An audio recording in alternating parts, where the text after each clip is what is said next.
굉장히 한국교회에 경종을 울리고 어떻게 보면은 한국교회 회복의 열쇠, 개혁의 열쇠가 오늘 이 설교에 담겨 있습니다. 그래서 굉장히 전략적으로 굉장히 중요한 설교라는 것을 여러분들이 설교를 들으면서 알게 될 것입니다. 저희 교회에서 하나님의 성품을 온전히 균형 있게 드러내는 설교를 해왔습니다. 그래서 우리 하나님의 성품을 보면 총체적인 하나님의 성품의 양면성을 불균형적인 시각이 아니라 온전한 시각으로 균형 있게 바라보게 했어요. 불균형 있게 한쪽만 바라본다면 우리는 신앙을 극단으로 치일 수 있거든요. 그 두 가지의 성품이 뭐죠? 크게 말하면 사랑과 공입니다. 우리가 하나님의 성품인 사랑과 여러분들 알다시피 공의, 이 두 가지의 양면성을 온전히 이해하는 것이 굉장히 중요하고, 여러분 결국 이 교회에 오신 목적이 뭐냐면 그 빛나는 하나님의 성품, 한국교회가 지금 하나님의 사랑의 측면에만 극단적으로 치우쳐져 있다 그럴까요? 무슨 말이냐? 그건 온전한 사랑도 아닐 수 있어요. 왜냐하면 그 사랑은 온전한 하나님의 사랑이 되기 위해서는 공의가 전제가 돼야 돼요. 우리가 하나님의 사랑과 공의를 백분율화해서 어떻게 보면 퍼센테이지로 50대 50 나눌 수 있는 게 아니에요. 하나님은 사랑이 50%, 공의가 50%가 이런 우리가 하나님을 이렇게 백분율화 할 수 있는 것도 아니고, 그 사랑이 온전히 공의가 전제가 될 때 하나님의 사랑이 된다. 온전히 우리가 이것을 이해해야 되고요. 하나님의 공의의 지향점은 결국 그 공의가 무엇을 전제로 하냐면 또 사랑을 전제로 하고, 사랑은 또한 그 공의를 전제로 한다. 믿습니까?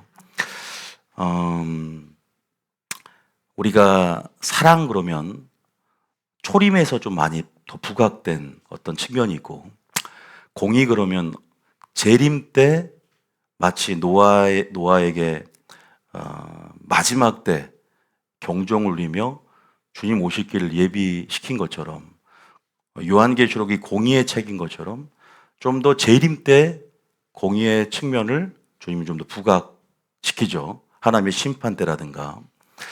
우리가 십자가를 봐도요, 우리가 균형 있게 바라보지 않으면 하나님의 은혜를 오해하고 있고, 하나님의 사랑에 대한 측면들을 너무 부각하다 보면 십자가에서 말하는 공의를 외면할 수 있는 거죠. 십자가는 하나님의 사랑과 공의가 만나는 지점입니다. 믿습니까? 그 공의 때문에 우리가 결국 그 공의의 지향점은 영혼을 구원함이거든요. 죽음을 통해서 제물이 되었던 것이 공의적인 측면이고, 사랑은 원수 된 자, 죄인 된 자를 먼저 다가와서 용서하시는 그 사랑으로 수용하시고 사유하시고, 그래서 그것이 구원이라는 결과를 낳았어요. 믿습니까? 그래서 사랑과 공의를 불균형적으로 보면 십자가를 온전히 이해할 수 없고, 십자가의 도에 대해서 우리가 온전히 이해할 수도 없는 것이죠. 두 번째, 우리가 하나님이 이스라엘 백성과 언약을 맺은 사건도 창조주와 피조물이 이런 동등한 관계가 아니기 때문에 신분상, 위치상 언약을 맺을 수가 없죠. 보통 우리가 언약을 맺는다는 것은 당사자가 어느 정도의 속성이 유사하고 어느 정도의 지위나 위치가 유사해야 됩니다. 그러나 창조주와 피조물이 언약을 맺었다는 것이죠. 이것은 마치 예수님이 하늘 영광을 버리고 이 땅에 내려오신 자기를 낮춘 사건처럼 시내산에서도 우리 피조물과 인간과 언약을 맺으셨어요. 시내산에서. 그래서 언약의 율법을 우리에게 주심을 통해서 언약의 하나님을 계시할 때도 그냥 사랑만 얘기한 게 아니죠. 우리가 그 율법 속에 두 길이 제시되면서 하나님을 사랑하고 순종하면 축복을 받고, 하나님의 계명에 순종하지 않을 때 저주를 받는, 불순종할 때 저주를 받는 신명기적, 그죠? 그 율법에 있어서 하나님의 성품을 계시하면서 두 길을 제시했죠. 우리 신명기사관을 하면서 배웠죠. 여기에서도 사랑과 공의가 온전히 주님이 행하신 액션을 통해서도 온전히 드러나는 것을 볼 수 있죠. 우리가 신앙생활 할 때도 온전히 예수님께서 말하는 제자의 길을 걸을 때 그 좁은 문 좁은 길을 주님께서 걸으라고 했죠. 그럴 때 우리가 온전히 그 사랑과 공의의 측면에 있어서 불균형적 시각을 가질 때는 극단으로 치우쳐서 그 좁은 길을 이탈할 수밖에 없는 거거든요.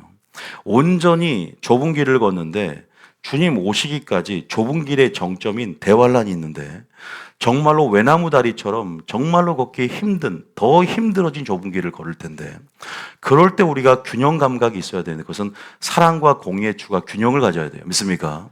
그래서 저희 교회는 여러분들을 어떤 다른 은사훈련이라든가 어떤 여러 가지 다른 훈련이 아니죠.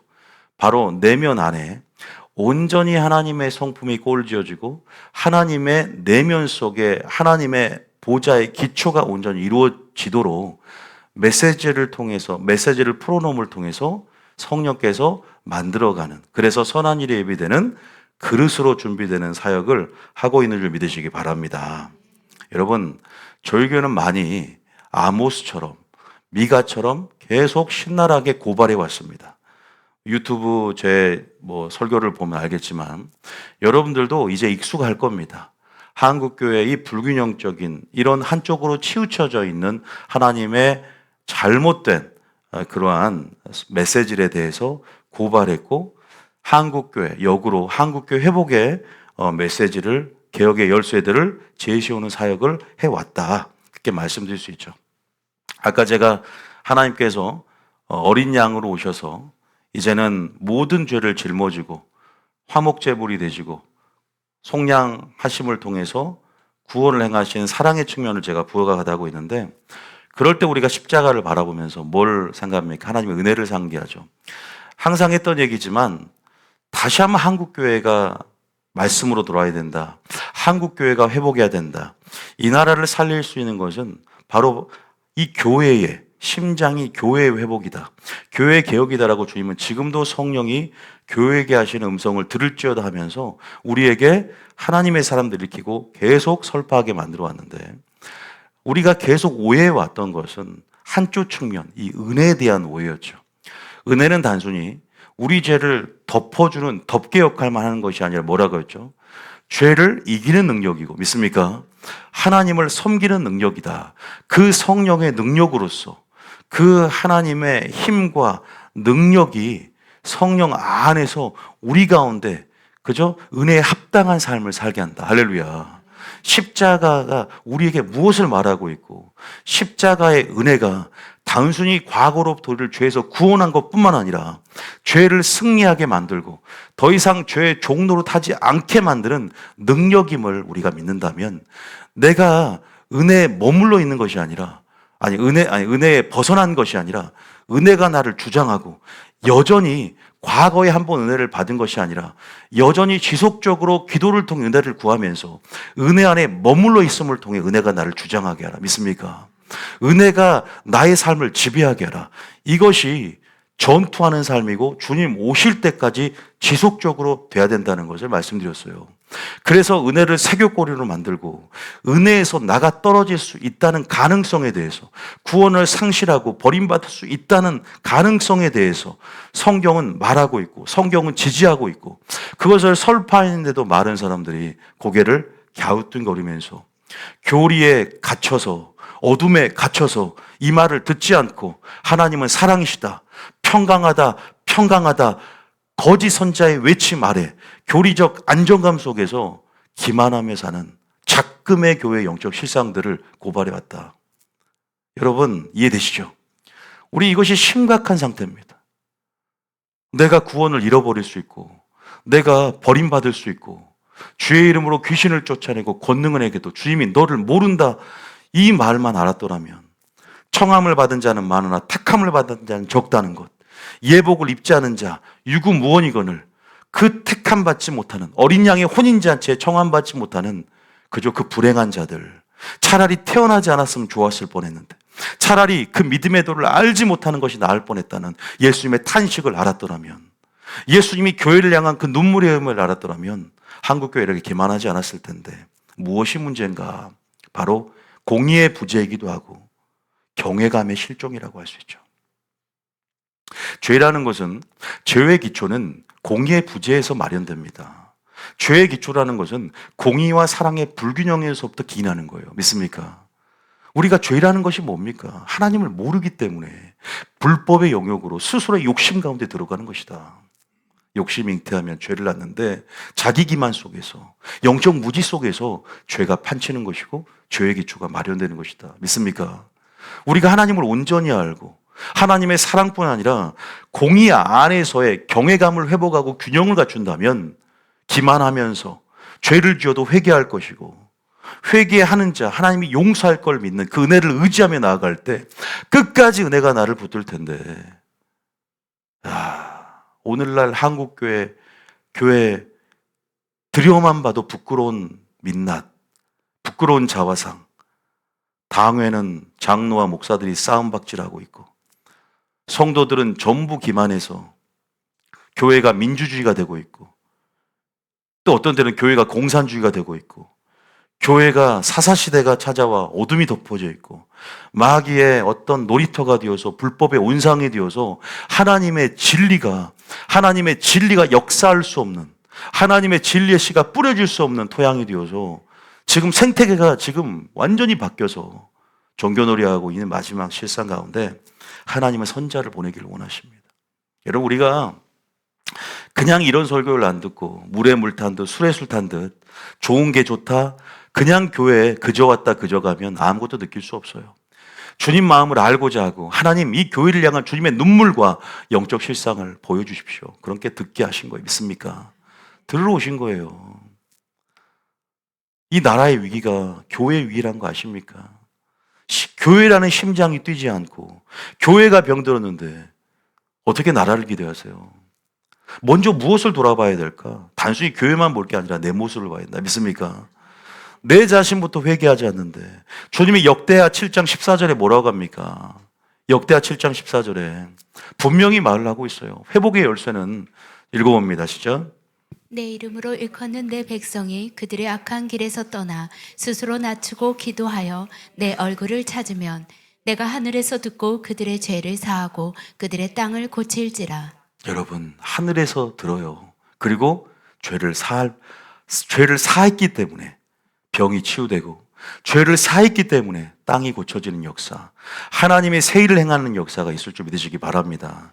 하나님의 관계가 회복이 되어야 돼요. 하나님의 성품을 왜곡시켜서는 안 됩니다. 너무나 미국의 유명한 목사들이 너무나 극단에 치우쳐 있어요. 조엘 오스틴이나, 여러분, 목적이 이끄는 삶을 산 릭 워렌 목사 같은 아주 위험한 목사들이 많아요. 대중적으로 인기는 있죠. 굉장히 유명한, 저명한 목사들입니다. 그런데 여러분들 그 실체를 얼마나 알고 계십니까? 모든 하나님의 이름으로 찬양하고 하나님을 영화롭게 한다는 이름은 쥐어줘야 할 수 있지만 그 실체를 보면 오류가 가득하고 그 속에 숨은 동기와 그가 가지고 있는 섞인 오류로 인해서 얼마나 많은 사람들이 탈선하고 얼마나 많은 사람들이 소경되는지를 우리는 안다면 지금 우리가 하나님의 심장을 받고 하나님의 눈물을 머금고 우리도 동일하게 전해야 될 줄 믿으시기 바랍니다. 내 삶이 바르기 때문에 하나님이 저를 사용한 게 아니라 적어도 저는 어떤 측면에서 중심이 하나님 안에서 주님 말씀만 하고자 하는 그 어떤 하나님의 그 중심을 보시고 심지를 보시고 저를 사용한다면 오늘 제가 말하는 광야 외치는 소리만 들으시길 예수님 축복합니다. 저는 저의 삶을 보라는 소리 안 해요. 그러면 더 덕이 되겠지만 적어도 예수님께서 너희가 나를 못 믿게 든 내가 하는 일들로 인하여 아버지를 증거할 때 그 일로 인하여 믿으라고 한 것처럼 단순히 저에게 볼 게 뭐가 있습니까? 여러분들이 오늘 하나님께서 주시는 메시지는 바로 경외감의 회복입니다. 경외감의 회복. 경외감이 뭡니까? 거룩한 두려움이에요. 그 두려움이 없다는 거죠. 그 두려움이 없다 보니까 안일함에 빠지고 그 두려움이 없다 보니까 기만에 빠지는 것이죠. 저는 오늘 여러분들에게 왜 두려움에 빠졌는가? 왜 두려움이 없는가? 물론 두려움의 부재는요, 경외감의 이 부재는 아까 제가 말했지만 죄가 판치게 만들어요. 왜? 사람들이 기만하니까. 단적으로 우리가 한 번 구원이 영원한 구원이다. 믿기만 하면 천국 간다. 그러면 얼마나 많은 사람들이 끝날 때쯤에 믿지, 죽을 때쯤에 믿지, 나중에 시간 될 때 믿지, 급하지가 않습니다. 그러면서 하나님을 만두르기 하면서 기만하기 시작합니다. 주님은 오늘 내가 네 생명을 도로 찾으면 네 소유가 네 것이 되겠느냐. 생명을 주관하시는 하나님의 공의에 대해서, 질투하신 하나님에 대해서, 소멸하는 불과 같은 하나님의 심판대를, 하나님의 성품을 이해하지 못하니까 많은 사람들이 내가 아는 주님이 아니네. 심판대 앞에서 주여 왜 내가 지옥에 있습니까? 왜 나를 버리셨습니까? 착각에 빠져서 그 죄에 합당한 보응을 받는 것인데, 어떤 사람은 이미 이 땅에 살면서 유기당하고 그 죄에 대한 보응을 이미 받은 사람이 있고, 주님의 성경이 말하고 있어요. 정확하게 이 땅에 이미 지옥 판결을 받은 사람이 있다. 이미 양심에 화인 맞았기 때문에, 돌이키려 하지 않기 때문에. 은사가 좋은 게 아니에요. 기름 부음이 좋은 게 아니에요. 본질적인 것은 구원론을 제대로 알고 구원에 이르는 지혜를 받고 구원받는 것이다. 믿습니까? 구원에 이르는 필요 충분 조건을 알아야 되는데 왜 은사를 쫓아가고 조금만 예언 잘하고 조금만 치유를 행하면, 그래요, 잠깐은 만질 수 있겠죠. 나의 삶을 이끄는 내 방주를 어디로 이끌어가고 있는, 방주도 예비하지 않을 뿐만 아니라, 물론 방주를 만들어가면 하나님이 노아를 예비했던 것처럼 이끌어 가시겠지만, 하나님 명하시는 대로 방주를 몇 척에서 몇 규빗으로 정하지 않고 자기 마음대로, 자기 신세대 현대공법으로 자기 마음대로 만든단 말이에요. 배를 하나님이 명하시는 대로 단순 무식하지만 순종함으로 주의 길을 예비하시고, 여러분이 주님의 통로가 되시 예수님 축복합니다. 여러분, 우리가 지금 나라를 살리고 교회를 살리기 위해서 내 자신이 준비돼야 됩니다. 내 자신부터 보라는 거예요. 하나님이 지금 한국교회는 어떻게 경종을 이냐. 야, 거룩한 두려움을 회복해야 된다. 기만하지 말아라. 마귀는 기만 전술로 안정감 속에서 선자가 그렇게 외쳤어요. 평강이 없다. 그러나 평강을 외치는 선자들 찬양하고 추대해주고 그런 자를 모십니다. 그러나 평강이 없다 미가, 평강이 없다 아모스 전부 죽이려 했고, 에레미야, 아나도 사람들이 전부 죽이려 했어요. 왜? 인기가 없죠. 제설교는 매니아층들, 하나님의 사람들은 사모해요. 그런데 대중성이 많이 없어요. 싫은 소리만 많이 하니까. 신본주의 스탠스를 가지면 여러분, 사람들이 좋아하는 게 아니라 하나님의 사람들이 좋아하고 하나님이 기뻐한 줄 믿으시기 바랍니다. 그런데 우리는 지금 마지막 기조와 나의 스탠스를 어디를 향해야 되며 확고하게 해야 됩니다. 할렐루야. 흔들려서는 안 된다는 거죠. 왜냐하면 심판할 불, 그분을 우리는 소멸하는 불과 같은 그분을 우리는 영광을 받기 때문에, 그분의 말씀을 통해 영광을 경험했기 때문에 내 마음대로 살아갈 때도 있지만 내 마음대로 영원히 살아갈 수가 없어요. 왜? 지옥을 알기 때문에. 여러분, 죽음보다 지옥을 두려워하시길 예수님 축복합니다. 죽음보다 죄를 두려워하시길 예수님 축복합니다. 죽음이 그렇게 두려워요. 세상 강단에서는요, 두려워하지 말라, 두려움을 극복하는 자기계발서, 성공, 형통, 번영을 위한 자기계발서가 시중에 우죽순 쏟아나오고 있어요. 세상 강단에서는 강연들도 본물처럼 쏟아나옵니다. 자기계발서, 다 성공을 위한 투자 전략, 성공을 위한 삶, 다 인본주의의 속성을 가지고 있어요. 그것이 정말 형통하게 할까요? 근데 뭐라고 하면 다 두려움을 극복하는 법에 대해서. 그러니까 두려워하지 않을 거야. 환경에 대해 두려워할 때 두려워하지 않으니까 좋습니다. 두려워하지 않는 것. 그런데 좀 아이러니하지만 두려워해야 돼요. 두려워하지 않을 것과 두려워할 것이 있어요. 어떤 것은 두려워하면 백해무익입니다. 어떤 것은 두려워하면 굉장히 유익이 됩니다. 여러분, 어떤 것을, 무엇을 두려워야 됩니까? 무엇을 두려워야 될까요? 하나님을 두려워하시겠으면 축복합니다. 성경은 하나님을 두려워하라고, 하나님을 두려워함으로 신앙생활하고, 두렵고 떨림으로 신앙생활하라고, 너희 구원을 이루어가라고. 그런데 왜 한국교회가, 왜 중고등부가, 왜 청년부가 그런 거룩한 두려움이 없을까? 하나님을 모르니까. 사랑에 치우쳐져 있고 은혜를 기만하고 은혜를 오해하고 있으니까. 여러분들은 두렵고 떨림이 있습니까? 내가 지옥 갈 수 있다는 두려움이 있어야 되는데 나는 괜찮아. 왜? 내가 하고 있는 일들, 하나님의 일들이라고 여기는 그런 모든 공로와 결과에 집착해서 그것에 근거해서 나는 구원의 필요 충분 조건을 충족했어. 그것을 제대로 알고 있냐 이 말이죠. 오늘 설교 들으면 또 찔림이 와요. 그래서 주님, 나는 죄인입니다. 나를 도우소서. 구원을, 하나님, 내가 정말로, 물론 우리가 구원의 안정감 속에 있어야 되지만 가난하고 통회하고 자복하는 심령이 되어서 하나님만이, 은혜만이 나를 구원할 수 있습니다. 나를 불쌍히 여겨달라는 그런 심령이 있어야 되는데 이 심령이 결과적으로 없다는 거예요. 그러니까 말씀을 듣겠습니까? 다 자기 잘난 맛에 사는데. 교회는 자기의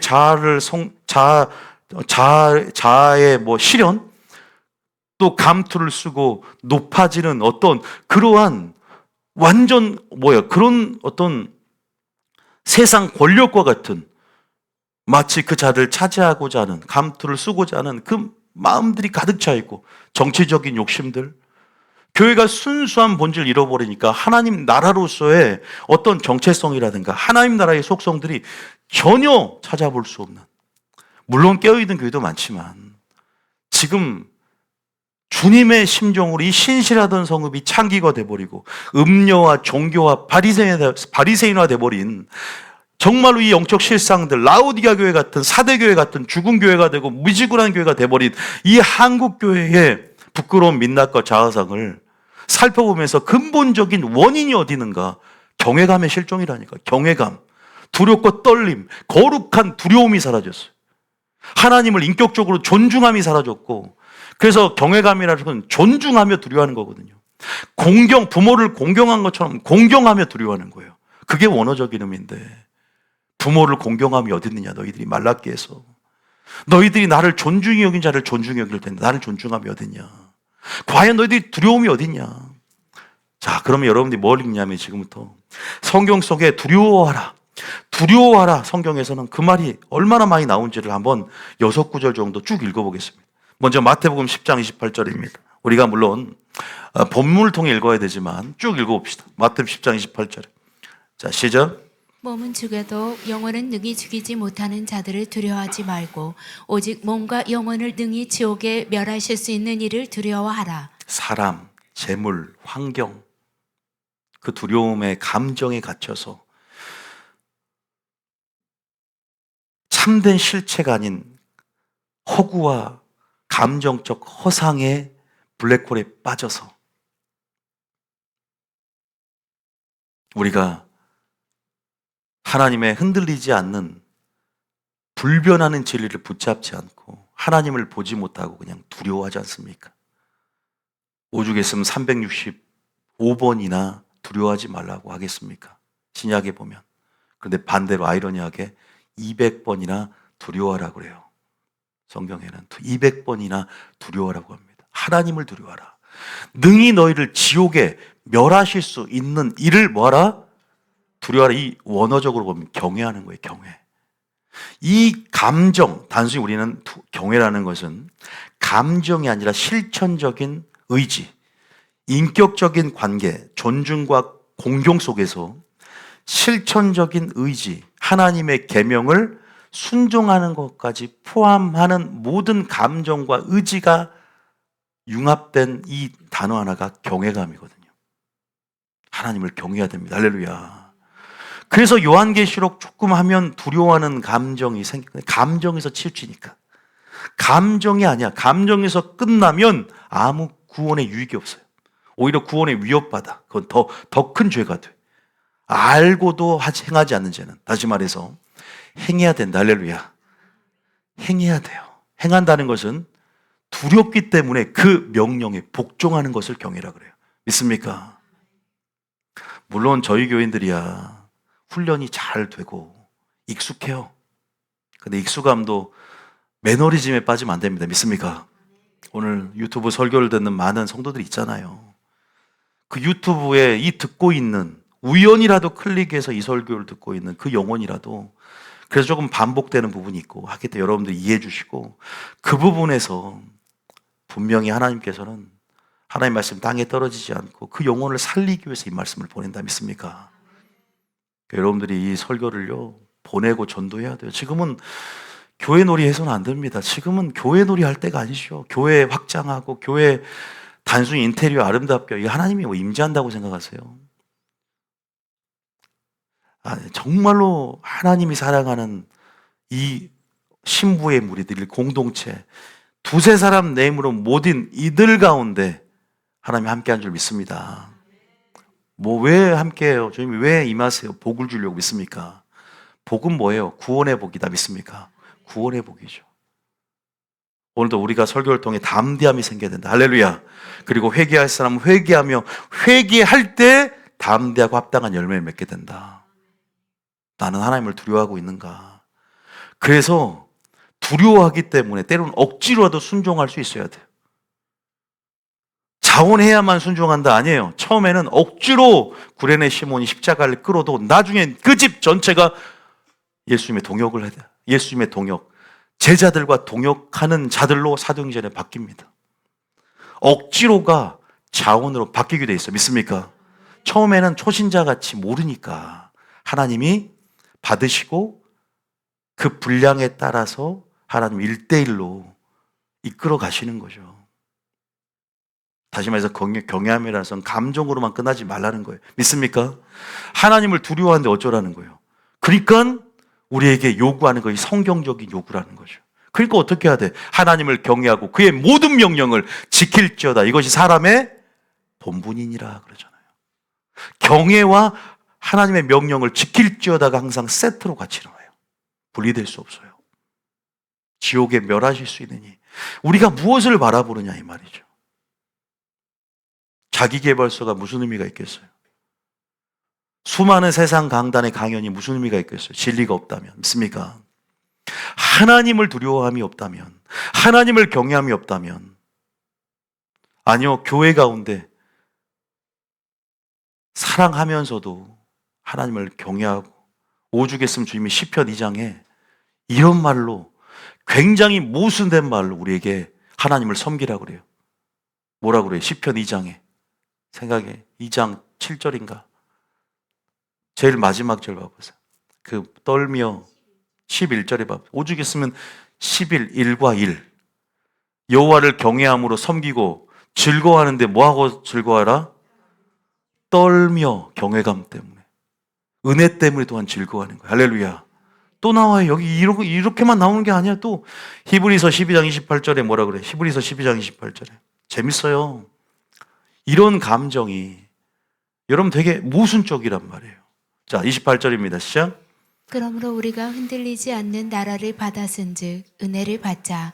이로 말미암아 경건함과 두려움으로 하나님을 기쁘시게 섬길지니 또는 감사하자. 두려움으로 하나님을 기쁘게 섬기래. 그러니까 우리가 그런 거죠. 천천히 빨리 와. 괜찮아. 천천히 얼른 서둘러. 뭐 이런 말. 뭐 장난스럽게 말하지만 이런 느낌이야. 아니 이게 어떻게 우리의 논리로 이해될 수가 없잖아요. 제가 말했어요. 하나님은 사랑이 50%고 공의가 50%인가 보다. 이것도 모순된 말이에요. 아니에요. 그분을 인격적으로 경험해야 돼. 할렐루야. 그분을 경험하기 위해 우리는 그분의 말씀을 듣고 배우려고 하잖아 지금. 은혜와 글라는 지식에서 자라야 자유가 생기고 여러분 행복함이 여러분들이 마리아처럼 말씀을 듣는 영성에서부터 시작된다는 걸 주님이 알려주려고 마리아가 좋은 편을 택했다. 이것이 하나님 일의 시작이다 말을 해도 말씀 안 듣고 선교만 하고 말씀 안 듣고 11조하고 말씀 안 듣고 하나님 하려고 하니까 항상 사람 일로 바꿔줘 버리고 종교 논리로 전락해 버리고 싸움과 시기와 질투와 다툼만이 사람의 지혜 중심 가운데 있다는 거예요. 그게 뭐 교회입니까? 우리가 회복해야 된다 믿습니까? 여기 보세요. 경건함과 두려움 여러 감정이 컴플렉스 복합적으로 지금 균형이라는 거예요. 또 고린도후서 5장 11절 봐보죠. 제가 성경적으로 두려워하라는 구절들이 참 많다는 걸 보여드리려고 그런 거예요. 자 시작. 우리는 주의 두려우심을 알므로. 자 여기서 갑자기 두려우심을 하는데 10절에 보면 심판대를 먼저 얘기를 합니다. 사도 바울이 시작. 이는 우리가 다 반드시 그리스도의 심판대 앞에서 나타나게 되어 각각 선악간에 그 몸으로 행한 것을 따라 받으려 함이라. 다시 천명하지만 구원을 잃어버릴 수 있고요. 구원 들어가는 자가 적다. 저는 이렇게 말할 수밖에 없습니다. 예수님이 말씀하신 그대로 그 화법과 그 주님의 직설적인 그 언행 그대로 따라서 누가복음 13장 말씀을 따라서 주여 구원받는 수가 적으니까 좁은 문으로 들어가기를 힘쓰라. 좁은 길을 따라가라. 마지막 찾는 자도 적고 찾으려 그러지만 들어가는 자가 적다. 청함받는 자가 적다. 택함받는 자가 적다. 여기 나오잖아요. 그리스도의 심판 때는 재림 때 올 것입니다. 이제 주님이 선악간에 심판하러 양과 염소를 나눌 거란 말이에요. 여러분, 노아의 반죽 때 8명 구원받았어요. 4가지 밭 중에 1가지 밭만 구원받아요. 60만 명 되는 장정만 그 출애굽할 때 2명 총 들어갔어요. 여호수아 갈렙, 자연사 빼고. 전부 다 교회, 광야 교회에서 범죄하여 전부 다 원망, 불평을 늘어뜨리고 주의 종을 대적하고 모세 아론을 대적하고 전부 교회 생활하면서 쑥대밭이 됐어요. 주님이 안타까워서 이 세대들을 다시 세워서 하나님은 여호수아를 징겨갑니다. 2명 들어갔어요. 역사적으로 봐도 확률적으로 봐도 구원받는 수가 많을까요? 우린 너무나 기만하며 살아간다니까요. 주님 은혜가 큽니다. 은혜로 들어갑니다. 그럼에도 불구하고 우리 속에 오히려 더 무서운 것은 죄를 지음이 아니라 회개하지 않으며 기만하면서 하나님을 향한 가난한 심령이 없다는 그 믿음의 부재가 심각하다는 것이다. 믿습니까? 적어도 죄를 지어도 가난한 심령이 있고 회개할 줄 안다면, 적어도 겸손한 마음이 있다면 주님의 긍휼이 있을 것이다. 심판 중에 긍휼을 맛보게 될 것이다. 믿습니까? 여전히 성도들이 요구하는 것은 자신의 삶의 정당화, 위로 설교 이런 것만 구하고 있어요. 마지막 때가 되어도 주님 마음은 관심이 없어. 내 삶을 위로해달라. 이것만 어린애처럼 구하고 있는 거예요. 물론 교회가 하나님의 위로가 있고 좋습니다. 그런데 저는 좀 더 심층적으로 내면을 들여다보면서 본질적으로 내가 찾고 있는 게 뭐냐? 여전히 내 중심이냐? 여전히 하나님 중심이냐? 하나님 마음은 있냐? 하나님의 관점, 하나님이 바라보는 시각대로 나가 바라보려고 하느냐? 주님 그의 나라와 의를 구하라고 하잖아요. 우리는 지금 내 중심에서 나는 정말로 말씀 중심, 교회 중심이냐? 아니면 내 삶 중심이냐? 다시 한번 찾아봐야 된다. 믿습니까? 정말로 하나님께서 저도 이 구원론을 30대 때 정말 20대 지금 초중반에 알았어요. 이제 50대가 이제는 문턱 돼가는 이 나이 때도 이제 제가 더 이제 두려운 것 같아요. 50이 되는 지금 찰나에 저도 더 두렵다고 지금 제가. 더 깊어지는 것 같아요. 우리 기만할 수가 없는 하나님을 왜냐하면 아는 지식이 들어오니까 빛 가운데 보이는 게 있잖아요. 더 번뇌가 있을 수 있거든요. 멈춰버리면 오히려 용감하면 무식하면 용감하다고 아무것도 모르면 용감하단 말이에요. 마음대로 행하기 때문에 두려움도 없어요.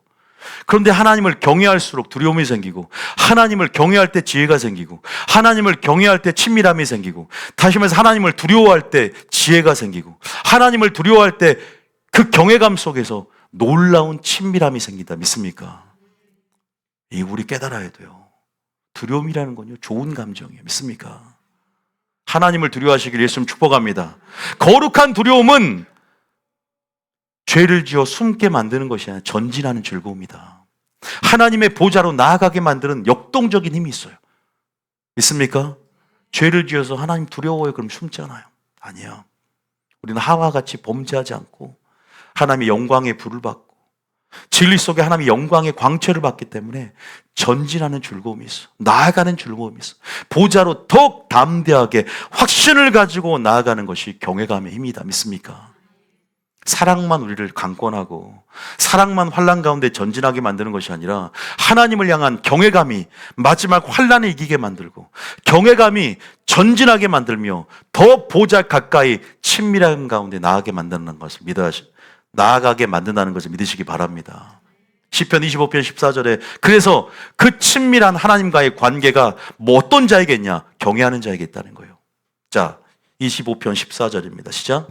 여호와의 친밀하심이 그를 경외하는 자들에게 있으며 그의 언약을 그들에게 보이시리로다. 두려워하는 자들에게 하나님의 친밀하심이 있다는 거예요. 믿습니까? 잠언 우리가 9장 10절인가요? 우리가 하나님을 경외하는 것은 지혜예요, 지혜. 9장 10절. 잠언 9장 10절 시작. 여호와를 경외하는 것이 지혜의 근본이요 거룩하신 자를 아는 것이 명철이니라. 하나님을 두려워하면 지혜가 생깁니다. 할렐루야. 먼저는 감정적으로라도 두려워해야 돼. 그리고 실천적으로도 두려워한다는 합당한, 그 은혜에 합당한 삶으로 내가 하나님을 경외하고 있고 공경하고 있고 존중하고 있다는 걸 드러내줘야 돼. 근데 설교를 그렇게 안 들어왔기 때문에 제가 왜 경외감을 실종했는지를 알려드릴 거예요. 왜 한국교회 이렇게 됐는가? 이유를 알아야 해법을 찾아요. 그러나 지금 성경에서 두려워하라, 경외하란 말이 얼마나 많이 나오고 있는 걸 지금 보여드리고 있는 중이에요. 자, 빌립보서 2장 12절. 자, 빌립보서 2장 12절. 마지막에 정리를 하는 걸로 하고. 자, 시작. 그러므로 나의 사랑하는 자들아 너희가 나 있을 때뿐 아니라 더욱 지금 나 없을 때에도 항상 복종하여 두렵고 떨림으로 너희 구원을 이루라. 목회자가요, 여러분 구원론만 쉬우면, 그죠? 믿기만 총가면요, 설교가 너무 쉬워져요. 여러분들에게 인상 쓸 필요도 없고, 인상 쓰는 건 아닌데, 여러분들에게 이렇게 힘주어 말할 필요도 없고, 웃으면서 유머, 농담 따먹게 하면서, 장모 목사처럼, 그렇게 유머 목사, 그렇게, 그죠? 해맑게 웃으면서 할 수 있어요. 끝나고 술 한잔해도 총 가셔. 뭐 어때요, 뭐. 술 먹지 말란 말, 이렇게 합리화하면서. 제가 못해서 갑니다. 저 술 좋아했고, 그죠? 세상 중심에 있어 봤기 때문에. 정말로 아버지가 목사님이지만 너무나 싫었기 때문에 신학생들을 욕했고 정말로 불쌍한 욕을 하면서 신학생들을 그랬던 저였기 때문에 안단 말이에요. 그런데 제가 변화된 것도 구원론이고 제가 지옥 갈 수 있다는 걸 알았기 때문에 제가 목회자가 되겠다라고 자원했단 말입니다. 저에게 있어서는 이 구원론의 지식은 제 인생의 변곡점이었고 새로운 전환점이었고 목사로서의 어떤 결단을 하게 된, 그죠? 그런 단초가 되는 사건이었어요. 그래서 여러분들에게 저는 구원론을 힘주어 설파하고 하나님이 그것을 지금 원하고, 이것이야말로 요시아의 그 종교개혁의 열쇠. 요시아가 왜 종교개혁을 성공한 줄 아세요? 구원론이에요, 구원론. 우리가 이렇게 된 형편과 꼬라지 모든 것들이 바로 불순종한 결과다는 것을 알았기 때문에 그런 거예요. 왜? 근데 불순종해도 어차피 총 가니까. 불순종하면 저주를 받고 사망에 이를 수 있는 걸 알기, 신명기 사갈에 눈을 열었기 때문에 언약 속에 두기를 제시한 하나님의 그 요구를 요시아가 설파했기 때문에 전무후무한 종교가 일어난 거예요.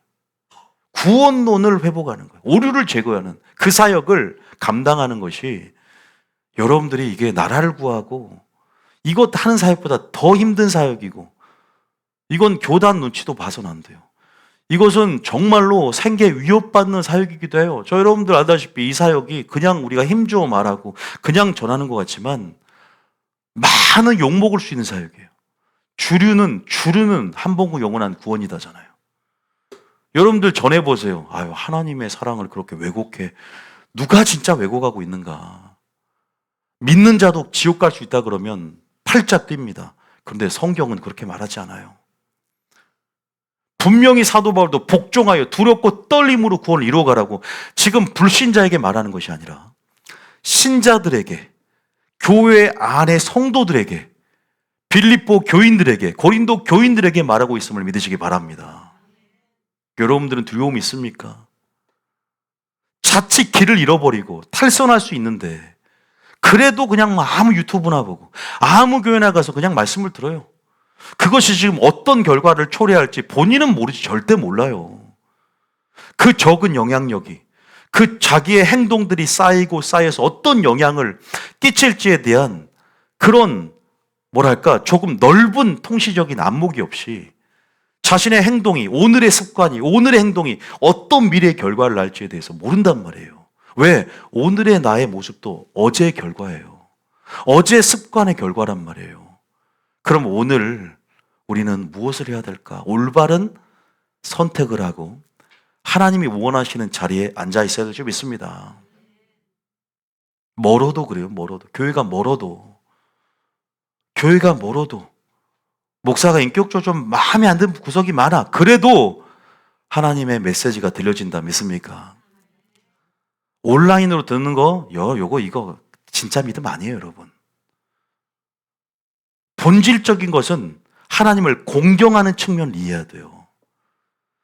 제가 나중에요, 목사님, 그냥 온라인으로, 물론 아프고 어떤 상황적인 한계가 와서 못 나온 거 그거 빼고요. 하나님의 그 경외감 속에 있는 공경과 존중은 말라기 안에 내가 너의 아버지인데 나를 공경함이 어디 있느냐, 인격적인 거예요. 그런데 내가 까딱까딱 커피 마시면서 TV 보면서 인터넷 보면서 예배를 드린다. 오늘은 교회 나가시고 어차피 말씀 듣는 건 똑같으니까 지식은 똑같잖아. 절대 그 지식이 믿음이 안 됩니다. 그건 하나님을 존중하지 않는 아주 불경스러운, 신성 모독까지는 아니더라도 불경스러운 처사예요. 왜 찾아 나올까요? 페이스 투 페이스, 그분의 보좌로 나아가는 대가지불의 삶을 배우고 하나님을 내가 이만큼 사랑하는 정도를 내 삶의 희생과 섬김과 또 공동체 안에 내가 열매를 맺는 제가 말하자면 굉장히 많은 부분을 얘기할 수 있거든요. 얼마나 많은 나에게 유익을 누릴 뿐만 아니라 하나님이 기뻐하기 때문에, 인격적으로 주님이 감동받기 때문에 우리는 나오는 거예요. 믿습니까? 그러면 긍휼이 있고 은혜가 있어요. 수요예배 나온 사람들 보면 시간이 많이 남아들어도 나온 줄 아세요? 아니에요. 습관이 차라리 되면 좋아. 습관이 되니까 나오니까 감사하죠. 습관이 나를 지배해주면 때로는 습관이 경건에 있어서는 유익이 되잖아요.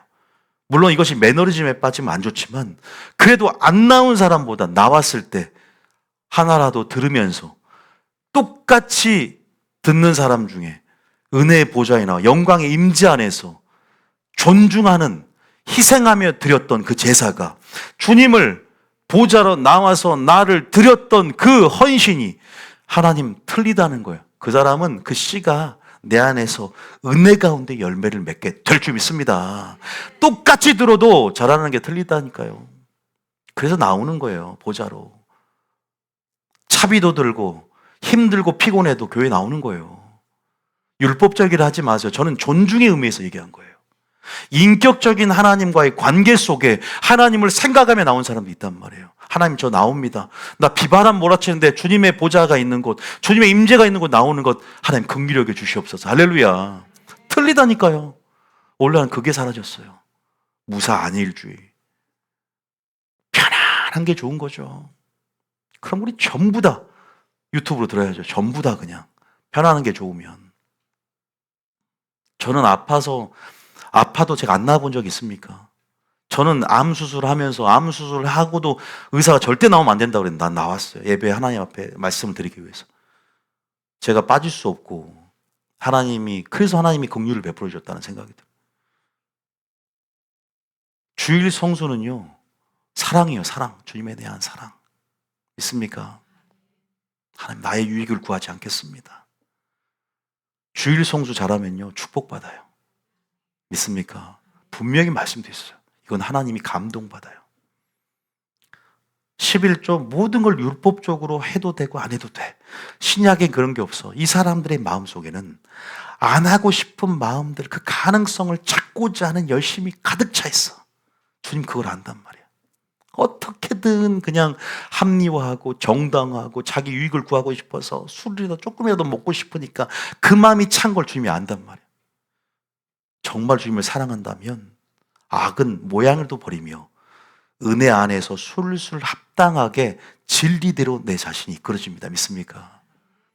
우리가 이런 것들이 하나님을 기만하지 않고 하나님을 만으로 여기지 않고 진리 안에서 자연스럽게 사랑에 넘치듯 은혜에 합당한 삶을 살아가는 것이다. 그래서 날마다 성령 충만하고 하나님 아는 지식이 우리 가운데 있어야 될 줄 믿습니다. 저는 그런 생각이 듭니다. 그 감동을 지금 주세요, 하나님께서. 하나님을 경외감이 어디냐, 공경함이 어디냐 이거죠. 하나님을 사랑하고 하나님이 두려워하니까, 심판대를 아니까 하나님 복종하여, 지옥을 아니까, 천국도 사모하지만 지옥도 아니까, 천국은 확실히 있다 책도 있지만 지옥은 분명히 있습니다 책도 있으니까 균형 아래서 복종하는 거예요. 왜 복종하냐? 하나님의 사랑 때문에. 맞아요. 근데 지옥에 들어가기가 무서워요. 맞아요. 그것도요. 두 개가 다 있어요. 할렐루야. 두렵고 떨림으로 구원을 이루어 가십시오. 할렐루야. 또 한 구절, 벳전 1장 17절. 벳전 1장 17절. 자, 시작. 외모로 보시지 않고 각 사람의 행위대로 심판하시는 이를 너희가 아버지라 부른즉 너희가 나그네로 있을 때를 두려움으로 지내라. 계속 심판 얘기를 하면서 두려움을 얘기합니다. 심판 얘기를 하면서 경외 얘기를 합니다. 여러분, 솔로몬 한번 볼게요. 솔로몬. 자, 계속 나그네로 있을 때 두려움으로 지내라는 거예요. 우리 크리스천들에게 얘기하는 건데 두려움이 과연 있는가 나는 지금. 너무 행복하지만 않는가. 은혜 감사하는 거 좋습니다. 찬양하는 거 좋습니다. 그런데요, 본질적으로는 떨며 즐거워하십시오. 할렐루야. 아까 떨며 즐거워하라. 두려움과 경외함으로, 또 경외함과 즐거움을 하나님을 섬기자. 아까 분명히 읽어드렸어요. 그거 항상 공존하고 있어야 되는 거예요. 또 우리가 여기 나오지만 전도서 12장 28절. 그럼 솔로몬도 마찬가지죠. 심판과 두려움이 항상 같이 있다는 거예요. 가장 끝에 절, 끝절 13절, 14절, 13절에 전도서 결론입니다. 인생의 나락으로 떨어지고 마지막 지혜의 빛을 상쇄시켜버린 세상의 지혜로, 가늠죄로 말미암아 완전히 그죠, 세상에 동화돼버린 이 솔로몬이 아버지의 또 행한 그 모든 결과, 영향력과 하나님의 은혜가 맞물려서 회개하면서 전도서를 쓰는데, 여기에 이 회고록 가운데 결론이 예수님이 말씀하고자 하는 결론과 똑같아요. 하나님이 미가서에서 말한 정말로 신명기 10장의 결론과 똑같아요. 13절 시작. 이를 결국을 다 들었으니 하나님을 경외하고 그의 명령들을 지킬지어다. 이것이 모든 사람의 본분이니라. 왠 줄 아세요? 우리는 이제 주님의 재림이 가까이 오고, 14절에 심판 때가 가까이 오니까. 14절입니다. 시작. 하나님은 모든 행위와 모든 은밀한 일을 선악간에 심판하시리라. 지옥 갈 수 있다는 거예요. 누구는 의인 중에 악인을 갈라낸다 그랬어요. 정신 차려야 돼요, 여러분. 제대로 하나님 명하시는 대로 예배드리고, 제대로 하나님이 말씀하신 기준대로 살아내는 것이 하나님의 형상을 왜곡시키지 않고 하나님의 성품, 그 성품의 빛을 그대로 드러내서, 아, 하나님의 사랑은 바로 이렇구나, 공의는 이렇구나라는 것들을 하나님의 그 기이한 덕을 선전하는 통로로서 쓰임받는 것이다. 믿습니까? 큰일 나요. 안 그러면 하나님은 제일 싫어하는 게 자기를 왜곡시키는 사람들. 네가 나를 곡해하면, 진리를 잘못 전하면 나답과 아비후처럼 소멸하는 불로 쓸어버릴 것이다. 베레스 그 우사처럼 네가 나를 계명대로 순종하지 않으면, 아무리 나를 위해서 흔들리는 소를 붙잡고 계명을 십계명을 붙잡으려 했지만 나는 그대로 베레스 돌파여 우사를 쳐버렸다. 그게 나다. 네가 내가 원하는 대로 방주를 마지막 때 명하는 대로 치수대로 교육대로 짓지 않으면 그 배는 파손될 것이다. 믿음이 파손된 것처럼 그 방주는 파손될 것이다. 환난 가운데 완전히 그 방주는 파손될 것이다. 끝까지 견고하게 그 방주가 항해를 하며 구원까지 이르려면 내가 명하시는 대로 그 설교를 온전히 듣는 곳으로 가라. 그 설교를 온전히 마리아처럼 듣고 그 설교를 뜻을 이해하고 분별해서 이제는 뜻대로 행하라. 할렐루야. 저는 엄청난 지금 얘기를 하고 있는 겁니다. 지금 여러분들이 들을 사람만 듣는 거지, 이것도 저는 마음은 다 듣기를 원하지만 신기한 건 다 못 깨달아요. 정말로 다 튕겨 나가요, 여러분. 여러분들 이 설교주 와서 보내주잖아요. 튕겨 나가요. 이 목사는 이제 목소리가 마음에 안 들어. 이 설교는 너무 세. 우리 교회 행분해. 점잖은 목사님 찾고, 인격적인 목사님 찾고, 어쩔 수 없는 것 같아요. 저는 그런 간증들을 많이 간증이죠. 그런 간증들로 상처를 많이 받아봐서 이제는 좀 둔해져서, 모든 사람들이 귀가 있는 것이 아니구나. 모든 사람이 눈이 있는 것이 아니구나. 보는 눈, 들을 귀가 따로 있구나. 할렐루야. 은혜 가운데 남은 자가 따로 있구나. 하나님이 쓰시는 분이 따로 있고 깨닫는 자가 따로 있구나. 그 깨닫는 남은 자를 통해 하나님 역사를 이루어 가시는구나. 할렐루야. 어쩔 수 없어요. 어쩔 수 없습니다. 수많은 하나님의 사람들이 있지만 사역마다 조금씩 그 방향성이 틀려요. 그러나 저는 제 사역이 가장 본질적인 사역을 하고 있다고 믿습니다. 귀한 사역들 많아요. 저는 인정합니다. 그런데 근본적인 사역, 좀 그래서 인기가 없을 수 있어요. 그러나 본질적인 사역을 하고 있기 때문에 분명히 여기에는 핵심이 있고 하나님이 오늘도 임재 가운데 함께하고 있다는 것을 믿으시기 바랍니다. 여러분, 우리 설교 듣는 영안이 열린 사람들이 항상 설교하면서 천사들이 강대상이 가득 차고 있고 목사님 머릿속에 두루마리를 부은 거 나 봤다고 막 간증을 엄청나게 해요. 근데 이곳에 여러분 믿음의 눈을 열고 천사들에게 예수 믿는 걸 보십니까? 여러분들이 믿음의 눈을 열고, 왜냐하면 그게 제가 왜 그런 얘기하면 제가 대단한 게 아니라 신의 산 꼭대기의 그 위엄과 그 영광스러운 어미가 하나님이 그렇게 연출하신 그 액션들이 그 십계명을 선포할 때 하나님의 위엄과 그 두려움 감정을 불러일으키기 위한 하나님의 연출이거든요. 믿습니까? 두려워하라고, 이만큼 말씀을 받을 때는 두려워하라는 거예요. 그 믿음의 눈을 열고 말씀을 받아야 되는데, 사람의 말. 오늘도 젊은 목사가, 그 젊은 목사가 여기 있어요. 벌써 이제 제가 36살 때 목회를 했잖아요. 그때는 정말로 이제 머리에 정말 피도 40살 때도 안 마르는데 지금도 아직 좀 덜 말랐어요. 스프레이가 조금. 이제 48살, 이제 50대가 다 되는, 지금 한 11년 차가 되니까. 그래도 저도 아직도 정말 피도 안 말랐습니다. 아직도. 제가 우습게 얼마나 20대, 30대가 옛날 영상 보니까 지금 30대가 50대 같더라고. 한번 나중에 보여드릴게요. 카톡으로. 너무 웃음이 나오더라고. 머리 뽀글뽀글해서 난 우리 어머니가 40살 때, 40살 때 지금 60살인 줄 알았어. 그때는 완전 어른 있잖아요. 근데 지금 사모 보세요. 청년인 줄 알고 그렇게 오해도 받아. 지금 나이가 나랑 동갑인데 저도 어디 후드 튀고 가면 30대로 봐요. 설교 중에 좀 여러분, 그래도 지금 두려워하시죠? 하나님은 지금 여러분 웃어도 근본적으로 여러분 안에 하나님을 두려워하는 마음이 있어야 될 좀 있습니다. 자녀들이 하나님을 공경함이 있어야 되죠. 그러니까 엄마만 사랑하면 맨날 엄마는 사랑의 대명사야.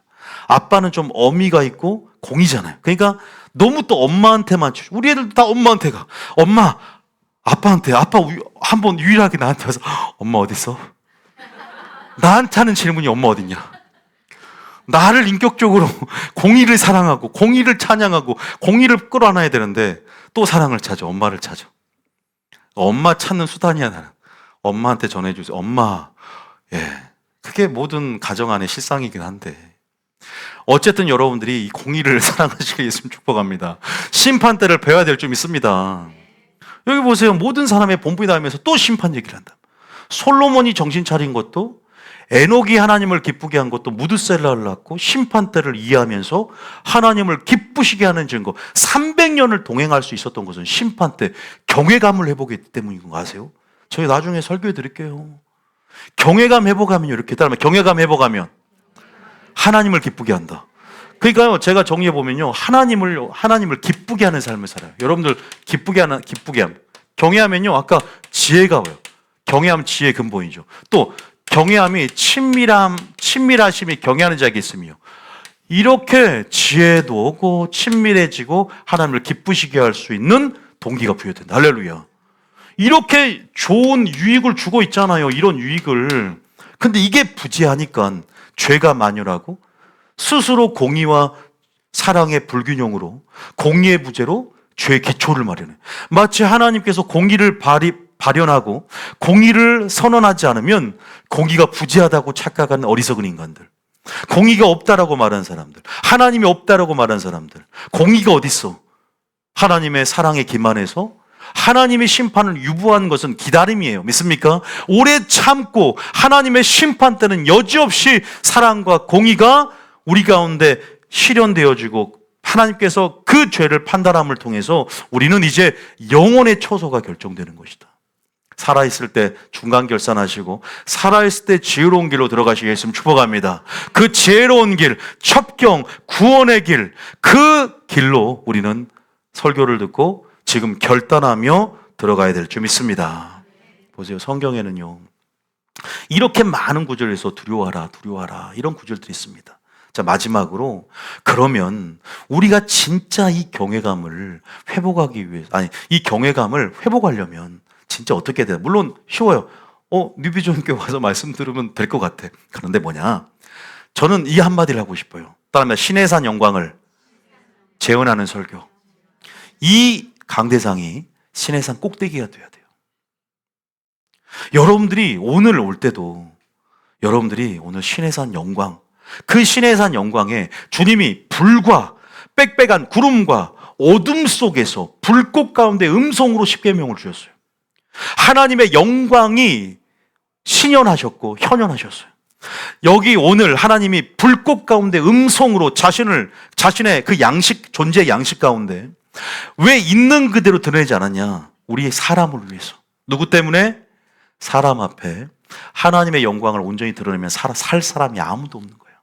자신의 영광을 제한하고, 하나님은 자신을 쉐카이나 영광 온전히 드러내지 않고, 하나님은 그 신의 산 꼭대기에 거주하실 때 자기를 제한시키고 자기를 감추셨어요. 왜? 사랑하니까. 그러나 천국에 가면요, 이제 부활체가 되어서 얼굴과 얼굴을 마주보며 주님과 이제 영혼을 누린다. 할렐루야. 지금 우리가 죄된 인간으로서, 그래서 보혈을 의지하는 게 그렇게 중요한 거예요. 보혈로 덮어지면 주님이 우리를 의롭다 여기신단 말이에요. 믿습니까? 그런데 물론 여전히 죄의 종로로 할 때는 문제가 생깁니다. 보혈의 효력이라는 것은 빛 가운데 거할 때라고 요한에서 1장은 분명히 말하고 있거든요. 그게 다 하나님의 공의를 충족시키단 말이에요. 말로만 보혈 의지하고 그걸 믿고 가는 게 아니라 성령과 빛 가운데 행하는 삶을 통해서 보혈의 효력과 담대함이 생겨서 그 보혈로 말미암아 회개함을 통해 담대함이 또 생기는 거예요. 믿습니까? 그러잖아요. 보혈을 의지해도 또 죄를 지으니까. 이런 좋은 물과 피와 성령의 하나됨과 선순환을 우리가 온전히 해야 돼. 유기적인 어떤 상호 연관성들을 이해해 가야 되죠. 성부자, 성자, 성령의. 근데 뭐냐면 이 신의 산 꼭대기가 딱 있어요. 근데 주님께서 왜 이렇게 엄청난 불꽃 그 음성을 발현하셨냐 이 말이야. 이유가 있는 거야, 하나님의 연출은 뭐가 있다? 이유가 있다. 근데 우리가 오늘 강대상을 신의 산 속의 영광을 보지 못하기 때문에, 그럼 오늘 이 신의 산 이 꼭대기의 이 영광을 어디서 재현하냐? 이따가 성령 말씀 보였지만 우리는 진리를 대면함으로 주의 형상을 보고 영광에서 영광을 잘하는 거예요.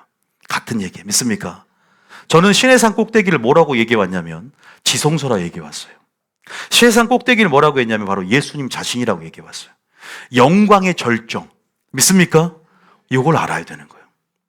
신의 산 꼭대기 우리는 올라가야 된다. 할렐루야. 이거 신앙생활이에요. 그런데 우리가 십계명을 반포할 때 그 영광스러운 그 현장 스케치를 출애굽기 20장, 신명기 5장에서 조명하고 있는데 잠깐 봐봅시다. 자, 출애굽기 20장 18절 다 읽지 말고 이렇게 하나님이 연출한 이유에 대해서만 보면 알겠잖아. 이 연출한 이유가 뭐예요? 두려워하게 하려고. 왜? 두려워하면 죄를 짓지 않으니까. 또 두려워하면 하나님의 명령에 순종하니까. 경외감을 회복하게 하려고. 그게 나와요, 그 구절이. 근데 그 흥분이 사라졌단 말이에요. 신의 산 영광이 재현되지 않으니까. 자, 이 출애굽기 20장 18절입니다. 시작. 무 백성이 우레와 번개와 나팔 소리와 산의 연기를 본지라. 그들이 볼 때에 떨며 멀리 서서. 볼 때 멀리 서요. 그러면서 그 다음 19절에 모세에게 이르되 당신이 우리에게 말씀하소서 우리가 들으리이다. 그다음 하나님이 우리에게 말씀하시지 말게 하소서 우리가 죽을까 하나이다. 20절에 모세가 백성에게 이르되 두려워하지 말라.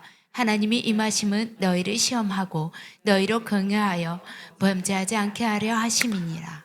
왜 발음이 뭉개져요? 세 개가 나오죠. 첫 번째는 시험하여, 두 번째는 경외하여. 경외하니까 세 번째 뭐예요? 범죄하지 않게 하려고 내가 불꽃 가운데 빽빽한 구름 사이에 숨어서 음성으로 발현되어져서 십계명을 하나님께서 우리에게 주시는데도 영광스럽게 재현하시고 그것들이 굉장히 위엄과 어미가 넘쳐오르죠. 마치 예수님의 재림의 모습을 보는 것 같아요.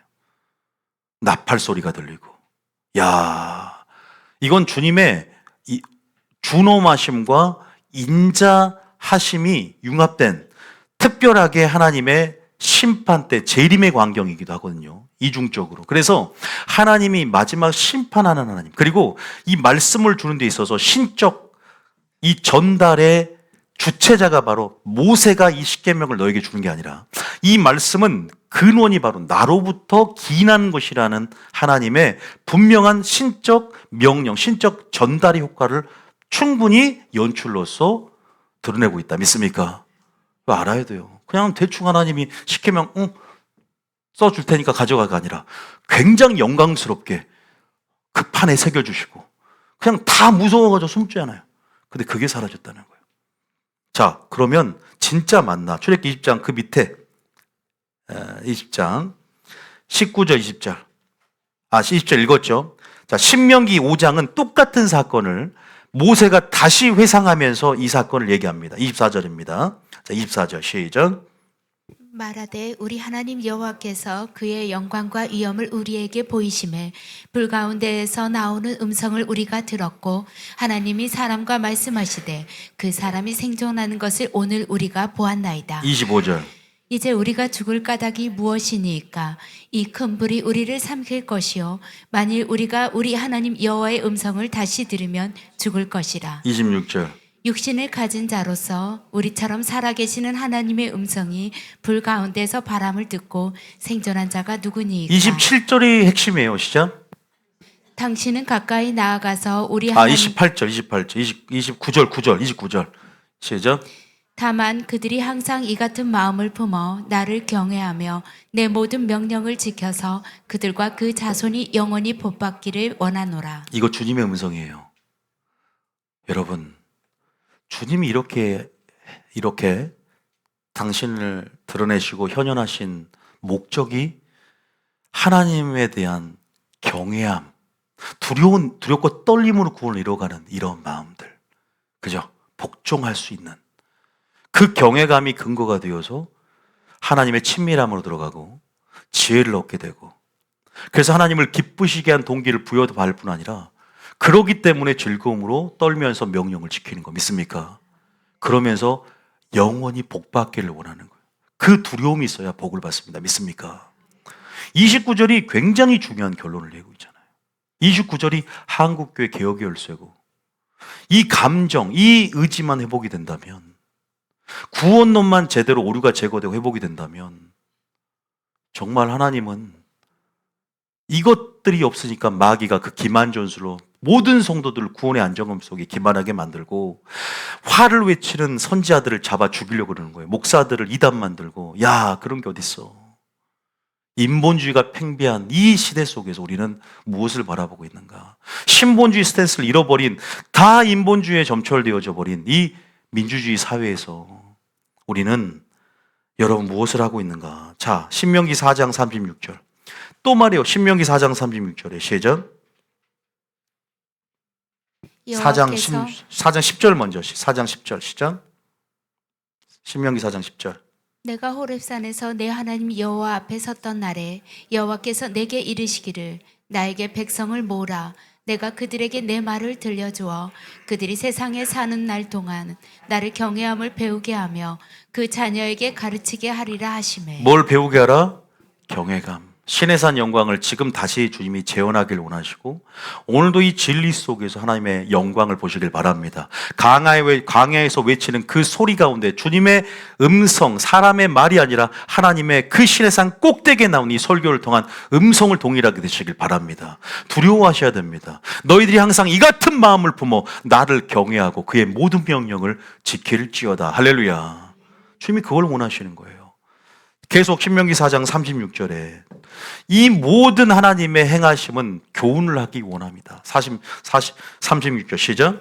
여호와께서 너를 교훈하시려고 하늘에서부터 그의 음성을 내게 듣게 하시며 땅에서는 그의 큰 불을 내게 보이시고. 아까 어떤 교훈이었죠? 너를 시험하고 하나님을 경외하며 범죄하지 않게 만들려고.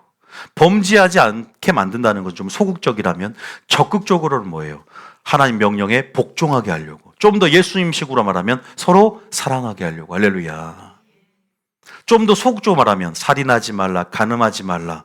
이 계명 속에 서로 사랑하라는 계명 속에 다 들었다. 우리가 하나님의 명령에 살아간다는 것. 여러분, 이것은 행복을 위한 것인 줄 믿으시기 바랍니다. 진짜 행복은 하나님과의 관계 속에 있는 것이잖아요. 그 두려움이 있다면 친밀함으로 더 깊이 들어가게 될 것입니다. 지혜를 얻게 될 것입니다.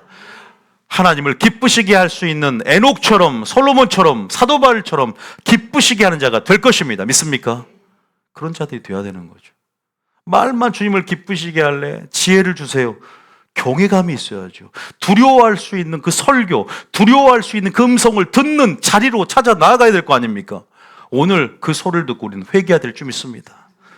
그러면 어떻게 해요? 주님, 나는 불쌍히 여기서 나는 주님 앞에 나아갈 수 없습니다. 주님 보혈을 의지합니다. 주님 은혜를 주십시오. 그러면서 시내산 꼭대기 올라갈 거 아니야. 자기가 잘난 줄 알고 헤헴 그러면서 그러다가 불 맞아 죽어요. 벼락 맞아서. 주님이 올라갈 수 있는 은혜로 올라가는 것이 아닙니까? 믿습니까? 거룩한 산은 은혜로 올라가는 것이잖아요. 여러분, 그래서 39절에는요 또 결론을 또 내려요. 39절 40절에 39절 40절 시작. 그런즉 너는 오늘 위로 하늘에나 아래로 땅에 오직 여호와는 하나님이시요 다른 신이 없는 줄을 알아 명심하고 40절. 오늘 내가 내게 명령하는 여호와의 규례와 명령을 지키라. 너와 내 후손이 복을 받아 내 하나님 여호와께서 내게 주시는 땅에서 한없이 오래 살리라. 할렐루야. 하나님 여러분 복을 주기 원하십니다. 믿습니까? 여러분, 우리가 오늘 정말로 여러분 속에 어떤 마음이 생겨납니까? 우리가 마지막 마귀 전술은 기만 전술이라고 하는데, 우리가 하나님 말씀 안에서 하나님의 그 총체적인 성품의 양면성이 아까 말했지만 균형을 갖춰야 된단 말이에요. 아시겠죠? 내가 방종하고 기만할 때는 공의의 칼로, 공의의 말씀으로 나를 자극하고 쳐야 돼요. 그래서 회개함으로 다시 하나님의 합법의 영역에 들어가야 되고, 내가 하나님의 심판대 가운데 두려움도 있지만 또 이거 자칫 잘못하면 정죄에 빠질 수 있어요. 두려움 가운데. 그럴 때는 또 사랑의 칼로 나를 이끄신 가운데 용서하심, 오래 참으심을 믿고 은혜를 의지하면서 또 균형을 맞추면서 좁은 길을 걸어야 된다. 믿습니까? 그러려면 하나님을 온전히 알아야 돼요. 여러분들이 말씀을 듣고 하나님을 안다고 생각하지만 계속 들어야 돼요. 어떤 사람이 목사님 말씀을 충분히 듣고 이제는 나는 성령학교 다 들었고 이수했다고 생각을 해요. 그래서 이제는 목사님과 관계가 없고 나는 내 마음대로 이제는 그렇게 내가 들은 말씀 가지고, 근데 그게 가능할까요? 하나님의 원리는요 항상 오늘도 거할 때 능력이 제공되는 거예요.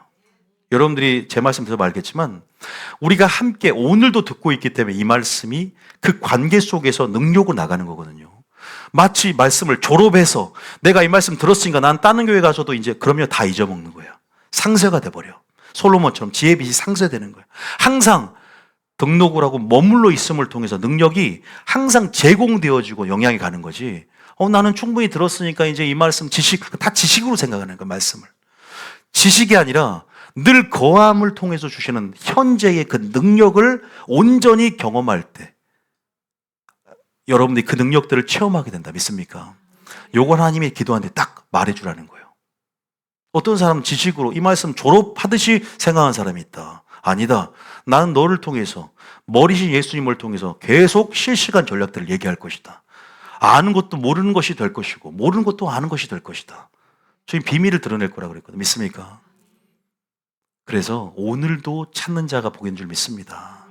지금이 바로 구원받을 만한 때. 왜? 여러분들이 왔기 때문에. 오늘 생존한 여기 있는 너희들이 바로 언약의 갱신의 유효자며 너희들이 바로 살아있는 하나님 말씀을 들을 자요, 너희들이 바로 천국 갈 자다. 믿습니까?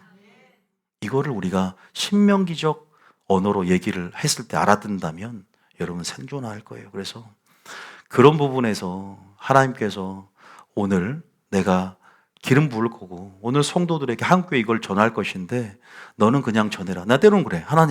하나님이 나에게 만약에 이 입술을 통해서 전한다면 전 세계가 열방이 다 듣고 조회수도 한 몇억 뷰 나야 되는 거 아닙니까? 아들아, 내 방식이 있다. 너는 조용히 그냥 입 닥치고 아무 말 하지 말고 내가 말하는 것만 전하라는 거예요. 왜냐하면 하나님이 전하면 좀 더 날개를 달고 부흥도 되고 그러면 좋은 거 아닌가요? 그랬으면 나는 120명만 모으지 않았고 몇천 명 모아서 마가의 다락방이 아니라 몇만만 모인데 성령의 기름을 부었지 않겠느냐. 내 방식 아직도 모르느냐. 나는 12제자를 택하고 70의 제자를 택하고 120 문도를 택하고 하나님의 나의 구속사 프로젝트는 합력하여 손을 이루고 너의 방식이 아니라 내 방식대로 넌 다만 순종하라. 할렐루야. 상황에 근거한 것이 아니라 하나님이 전하라니까 전하는 것이고 들을 자들은 깨어날 것임을 줄 믿습니다. 믿습니까? 여러분의 심령은 지금 어떻습니까? 상하고 통례하고 오늘도 겸손함으로 하나님 은혜가 아니면 안 됩니다. 왜? 두렵기 때문에. 하나님 앞에 우리가 겸손해질 수밖에 없는 거 아닙니까? 그 두려우심을 아니까 심판대를 알기 때문에 기만할 수가 없는 거잖아요. 여전히 잘나도 여전히 하나님을 경험했어도 여전히 겸손하게 또 은혜를 구하게 되고 여전히 하나님을 더 알고 싶은 갈망. 왜? 하나님께 잘 보고 싶은 거예요. 지혜가 있고 싶은 거야. 기쁘게 하고 싶은 거야. 더 친밀해지고 싶어서 그 공의의 경계를 넘어가지 않고 그 기쁨 안에서 우리가 살기 위해서 하나님을 배워가는 것이다. 믿습니까? 그 동기가 선한 거예요. 그러면 나답과 아비후처럼 아나니와 삽비라처럼 하나님의 영광이 클 때 즉사했잖아. 하나님의 공의가 마지막 심판대 앞에서는 그렇게 드러난다는 것을 영적 시사회로 하나님이 먼저 소개한다는 거 아세요? 얼마나 영광이 큽니까? 이제 막 성막이 만들어지니까 이제 막 성전이 만들어졌어. 똑같은 사건이 일어났어. 영광이 클 때는 심판이 크고 심판 때는 공의는 여차없이 아나니아 삽비라처럼 나답과 아비후처럼 그렇게 소멸하는 불처럼 완전히 끝나게 될 거라는 걸 우리에게 단면으로 보여주고 있는 거예요. 이해되시죠? 아니, 요새 나답과 아비후도 더 악한 목사들도 있고 여러분 얼마를 감춰서 얼마를 내기라도 했잖아. 아나니아와 삽비라는 얼마를 감춰도 건축원금 내기라도 했는데 즉사했어. 성령을 속여서. 아니 그보다 악한 건축원금 횡령한 또 여러 가지 악한 목사나 성도들이 얼마나 많아. 근데 잘 먹고 잘 살아. 자식들도 잘 돼. 이해가 안 되잖아요. 왜냐하면 그 당시에 영광이 이제 막 성막을 만들어지고 이제 성전이 이제 막 지어졌어. 근데 정오의 빛과 같이 영광이 가장 클 때가 언제예요? 재림 때야. 그 재림 때는 영광이 클 때는 심판이 여지없어. 그래서 심판이 크다는 것을 하나님께서는 그렇게 영적 영화 보기 전에 시사회처럼 보여주고 있는 거예요. 심판은 바로 이런 양상으로 나타나게 될 것이다. 여러분 무섭죠? 하나님의 심판들을 온전히 이해하려면 그래서 기준을 알고 하나님 명한대로 순종하길 원합니다. 우리가 다 완벽하지 못해. 그래도 우리의 심령을 봐. 네가 얼마나 중심을 가지고 나를 찾으려고 하는지, 얼마나 말씀을 사모하는지 다 하나님은 알기 때문에 우리를 위로하시고 은혜를 주시는 하나님인 줄 믿으시기 바랍니다. 여러분 옆 사람들이 복 있는 줄 믿습니다. 옆 사람에게 당신은 가장 복 있는 자입니다 한번 하겠습니다.